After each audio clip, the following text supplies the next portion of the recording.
최근에는 굉장히 많은 분들이 인공지능, 딥러닝 분야에 관심을 갖고 공부를 하고 취업하고 싶어하는 상황입니다. 그래서 오늘은 딥러닝 공부 순서에 대해서 알아보겠습니다. 참고로 딥러닝 공부 순서는 추천하는 사람마다 조금씩 차이가 있을 수 있지만 저는 개인적으로 이 공부 순서가 괜찮다고 생각을 하고 있고 저 또한 이 순서와 굉장히 유사하게 공부를 해왔습니다. 또한 몇몇 단계는 어떤 분들에게는 필요하지 않은 단계일 수도 있기 때문에 딥러닝을 처음 공부하시는 분들이 전반적인 딥러닝 공부 순서에 대해서 그 흐름을 알게 되는 것이 본 영상의 목표입니다. 그렇기 때문에 본 영상에서 여러분들이 필요한 내용들 위주로 가져가시면 되겠습니다. 첫 번째는 중학교 수학입니다. 중학교 수학에서는 우리가 초등학교 때 공부했던 덧셈, 곱셈과 같은 내용을 포함해서 함수, 다항식, 도형과 같은 내용을 공부하게 됩니다. 비단 딥러닝 관련 직군뿐만 아니라 우리가 사회에 나가서 다양한 직무를 맡게 된다는 측면에서 보았을 때 기본적인 수학에 대한 이해는 반드시 필요하죠. 예를 들어 우리가 학생들의 성적 정보를 갖고 있는 상태에서 성적의 평균이 얼마인지 이런 내용들을 구해야 되는 경우는 굉장히 많은데요. 이러한 기본적인 업무를 위해서 기초 수학에 대한 내용은 필요합니다. 특히 프로그래밍과 대학 수학에서 함수의 개념은 꼭 빠질 수 없는 내용이기 때문에 가장 먼저 중학교 수학에 대한 이해가 필요합니다. 이어서 영어인데요. 영어는 가능하다면 고등학교 수준의 영어에 대한 이해가 필요합니다. 재미있는 점은 우리가 수능 영어를 공부할 때 수능 영어 문제에 나오는 다양한 지문들이 실제 논문에서 가져온 경우가 많습니다. 나중에 우리가 딥러닝을 공부할 때 자연스럽게 다양한 영어 문서를 읽게 되고 더 나아가서 많은 영어 논문들을 읽어야 하는 일이 생기기 때문에 중학교, 고등학교 수준의 영어가 필요합니다. 이후에 프로그래밍으로 파이썬 기초에 대해서 공부하시면 좋습니다. 최근 다양한 딥러닝 프레임워크는 파이썬을 기반으로 제공되는 경우가 많습니다. 그렇기 때문에 특히나 딥러닝 쪽을 공부하시는 분들은 이 파이썬을 이용하시는 게 굉장히 좋습니다. 그 중에서도 우리가 파이썬을 잘 배워놓으면 나중에 딥러닝을 공부할 때 가장 많이 활용되는 프레임워크라고 할 수 있는 파이톨치나 텐서플로우와 같은 것들을 효과적으로 사용할 수 있겠죠. 이어서 알고리즘 기초입니다. 우리가 딥러닝을 공부한다고 하더라도 실제로 딥러닝 모델을 구축하고 모델을 학습시키고 배포하는 전 과정에서는 프로그래밍이 활용되고 그 중에서도 알고리즘이나 자료구조 측면에서의 지식이 요구되는 경우가 많습니다. 예를 들어 딥러닝 모델 압축 분야에서는 허프만 인코딩과 같은 다양한 알고리즘이 활용되기도 하고요. 데이터를 수집하고 분석하는 과정에서는 다양한 함수를 작성할 수도 있고 재기적인 함수를 만들어야 되는 경우도 많기 때문에 기본적인 알고리즘에 대해서 알고 있을 필요가 있습니다. 이때 매우 복잡한 고급 알고리즘에 대해서까지는 공부하지 않더라도 기본적인 그래프 탐색 알고리즘부터 정렬, 시뮬레이션, 그리기와 같이 기본적인 알고리즘에 대해서 이해할 필요가 있습니다.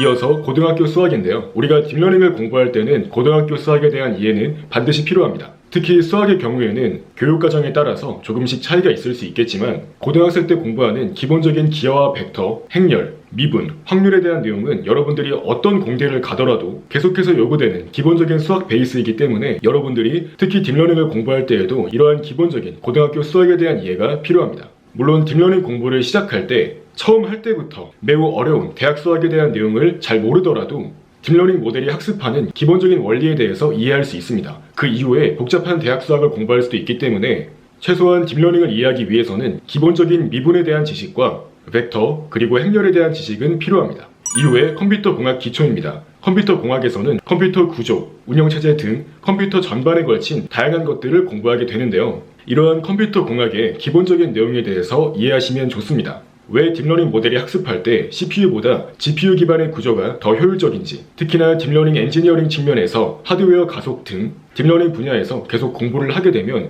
컴퓨터 공학적인 내용에 대한 이해도 요구되는 경우가 많습니다. 저는 그 다음에 데이터 분석을 공부하라고 많이 말씀드립니다. 이때 넘파이와 판다스와 같은 다양한 라이브러리를 활용해 보시면서 특정한 데이터를 컴퓨터가 어떻게 표현하고 이를 처리해서 분석할 수 있는지에 대해서 공부하시면 좋습니다. 이러한 과정에서 고등학교 수학에 대한 내용도 많이 활용됩니다. 저는 이어서 데이터 수집에 대해서도 공부를 많이 해보라고 권장하는데요.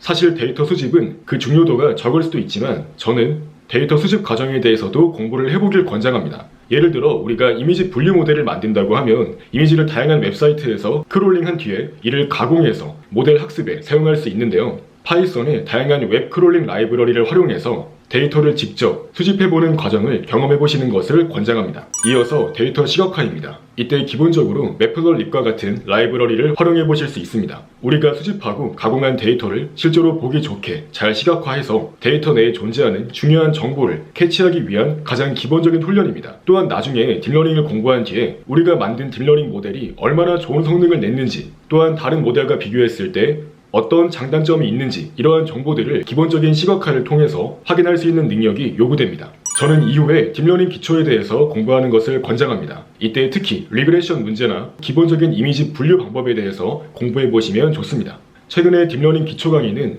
유튜브나 책, 코세라 등과 같은 다양한 경로에서 접할 수 있습니다. 저는 이어서 보다 본격적으로 딥러닝 공부를 하는 과정에서 학술 영어에 대해서 꾸준히 공부를 해오시는 것을 권장합니다. 나중에 우리가 보다 최신의 수준 높은 지식들을 얻기 위해서는 다양한 영어 문서나 논문을 읽어야 하는 경우가 많습니다. 이것은 비단 딥러닝 분야뿐만 아니라 공대 전반에 걸쳐서 요구되는 능력이기도 합니다. 특히나 딥러닝 분야에서 보다 깊게 공부하는 과정에서는 영어 논문을 굉장히 많이 읽어야 됩니다.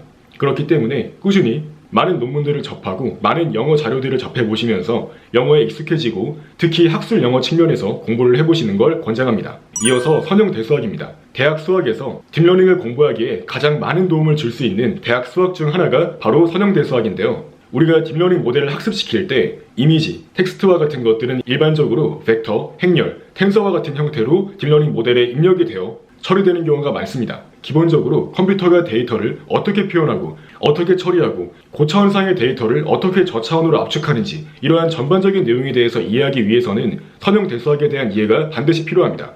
이어서 미적분과 통계입니다. 특히 최신 딥러닝 모델이 학습하는 원리는 그 핵심은 바로 미분에 있습니다. 또한 다양한 딥러닝 기법들은 통계적인 지식을 활용하는 경우가 매우 많기 때문에 대학 수학에서 미적분과 통계에 대한 내용도 반드시 필요합니다. 더 나아가서 많은 논문을 이해하고 더 깊게 공부하기 위해서는 게임 이론, 해석학, 최적화 이론 등 보다 심층적인 대학 수학에 대한 이해가 뒷받침되면 매우 유리합니다.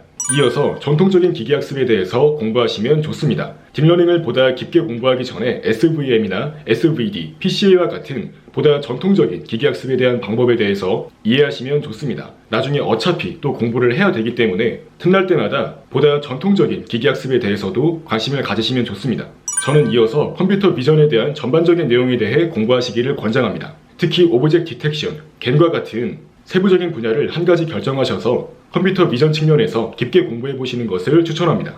각각 세부적인 내용을 완전히 깊게 공부하면 내용이 굉장히 많기 때문에 최소한 전반적으로 각각 분야의 메인스트림이 되는 논문에 대해서 이해를 해보시고 실제로 코드를 돌려보는 과정 정도는 필요합니다. 이어서 자연어 처리입니다. 자연어 처리에서는 기본적인 RNN, LSTM, 시퀀스 투 시퀀스를 넘어서 최근 자연어 처리 모델의 핵심이라고 할 수 있는 트랜스포머 기반의 다양한 논문들을 공부해보시는 것을 추천합니다. 이어서 최신 멀트나 GPT와 같은 모델에 대해서도 관심을 갖고 공부해보시는 것을 추천합니다. 특히나 트랜스포머는 비단 텍스트나 음성 처리뿐만 아니라 최근 비전 분야에서도 굉장히 많이 활용되고 있기 때문에 이에 대한 이해가 반드시 필요합니다. 이어서 자기가 가고 싶은 길을 확실하게 정하고 연구 분야를 결정하는 것입니다. 이때 엔지니어링 측면과 연구 측면이 나눠질 수 있는데요. 딥러닝 엔지니어링에 보다 관심을 갖고 계신 분들은 백엔드 엔지니어링이나 옵스와 같은 다양한 엔지니어링 측면에서의 공부도 같이 해보시면 좋고요. 보다 연구 쪽에 초점을 맞추어서 진로를 결정하고 싶으신 분들은 대학원에 진학하거나 케글 경진대회 등을 준비해보시는 것도 좋습니다.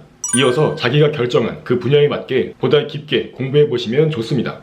예를 들어 연구 분야라면 닙스, CVPR 등 다양한 학회 논문들을 읽어보시고 공부해보실 수 있습니다. 이어서 그러한 최신 논문들을 직접 구현해보고 개선해보는 경험을 해보시면 좋습니다. 이어서 마지막으로 기업이나 학계에 진출하는 것입니다. 특히나 대학원 이후에 학계에 남아서 계속해서 연구를 진행할 수도 있고 진로를 딥러닝 엔지니어링으로 결정해서 기업에서 딥러닝 엔지니어링 쪽 일을 하실 수도 있고요. 혹은 기업에서도 연구를 하는 경우가 많기 때문에 기업의 연구팀에 취업을 하셔서 다양한 논문 및 특허 작업을 하시면서 연구자로서의 삶을 이어나가실 수도 있습니다.